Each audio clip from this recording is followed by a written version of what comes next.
Now let's get some rapid-fire response from our panel on these stories. Mitt Romney won't tell Jay Leno if he's running or not, but he had some interesting thoughts on Sarah Palin and Fox News. Republican Senator Tom Coburn says America is rotting from its reliance on government programs, spoken by a true millionaire doctor. And Iowa psycho talker Steve King says he didn't mean anything when he described President Obama as urban during his racist rant against the black farmers bill. With us tonight, Stephanie Jones, a Democratic analyst and president of Stephanie Jones Strategies, and Ernest Istook, former Republican congressman and now with the Heritage Foundation. Great to have both of you with us tonight. Thanks, Ed. Let's talk about Mitt Romney. Ernest, is Mitt going to run, or what's happening here? Well, he hasn't said whether he's going to run. He was nice last night to Jay Leno. He was nice to Sarah Palin. Gosh, Ed, I think if you had him on your show, he'd be nice to you, too. I don't see what's the furor about somebody being a nice guy. Is the Palin wave, Stephanie, taking some candidates out early on? What do you think? I don't know if it's taking candidates out, but you got to feel sorry for the guy. He goes on television and then he has to talk about Sarah Palin. It's sort of like the old line of, Governor, enough about Sarah Palin, let's talk about you. What do you think about Sarah Palin? It's really a shame that that he can't move on and talk about what he wants to talk about, and that he's not talking about politics and the issues of the day that we're all concerned about. But he's got to deal with this distraction that many in his party are having to deal with now. Here's Mitt Romney talking about Fox News to Leno. Here it is. A lot of Republican candidates have gone to work for Fox News. Have they ever approached you as being a correspondent or something of that nature? Well, Jay, if you ever see me sign up for a gig on Fox News, it'll be a clear indication I've decided to run for president. So, really? Yeah, absolutely. Wow. So that's not in the cards anytime soon. Thanks. Well, I have to say I'm stunned that he would let it out there that he's thinking about not running. I mean, Ernie, I thought he's probably one of the best ones you got over there. Oh, he wasn't talking about not running. He was talking about not being a commentator, a paid commentator for Fox News. That's what he said. All right. Republican Senator Tom Coburn says that America is rotting from its reliance on government programs. Stephanie, what's your response to that? Well, I found those comments very troubling because even though I think we can all agree with some of what Senator Coburn was saying, that that we need to have shared sacrifice in this country, he did what is all too common now. In elaborating on those comments, he pointed his finger down at the people at the lowest end of the totem pole. The only people he talked about being reliant on government were folks on Social Security and on disability.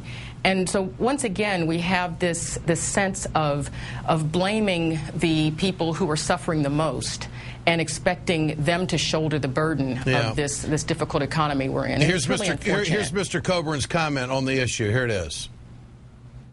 We've created reliance instead of depending on self-reliance. We've created government programs that are unaffordable. We're rotting. We're rotting as we sit here and speak today. Ernie, is he talking about Social Security, Medicare, Medicaid, the programs that have worked so successfully for Americans for generations? What do you think?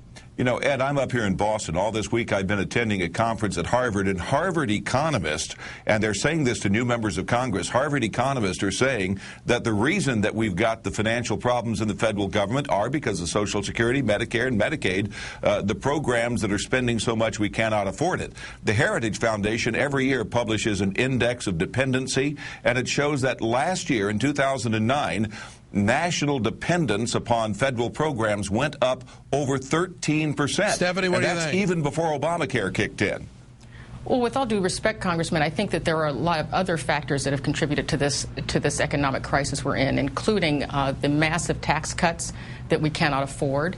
We have a tremendous military spending. We have a lot of other areas that we need to look at as well. And so when we talk about shared sacrifice, as Senator Coburn talked about, I think that's an important conversation, but we have to be fair and we have to be reasonable about making sure we're looking at all areas. Ernie, you got to admit that the tax cuts didn't create any jobs. The tax cuts did not work. They've put us in the hole, along with the two wars that have been off budget. Now, I don't know what the Harvard economists, how they figure that in, but those are facts. Those are flat-out facts. Here's Congressman Steve King talking about President Obama being too urban. Here it is.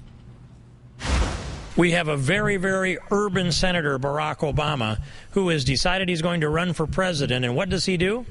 He introduces legislation to create a whole new Pigford claim. We've got to stand up at some point and say, we're not going to pay slavery reparations in the United States Congress. Wow. What about that, Ernie?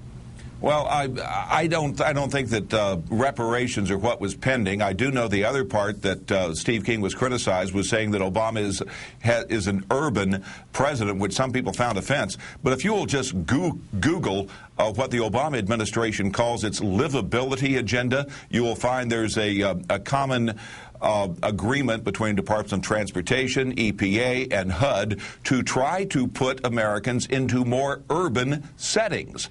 So for somebody to say President Obama is an urban president in is his not priorities. Dissing him. He was describing the president and putting a social twist to it. That's how many people took that. Stephanie, your thoughts? Well, yes, I think we all know that urban is a dog whistle euphemism in many quarters for black. I don't think so. And I certainly don't know what Representative King was thinking, but if he didn't know that, then he's very ignorant of a very important factor in American public discourse. Stephanie and Jones, Ernest Sistock. That's all well and good, but he should just say, I didn't know, and apologize and be done with it instead of complaining about people who do. He was surprised at the reaction. He was surprised at the reaction. He couldn't believe people responded that way. I didn't know urban had become a dirty word either, Ed.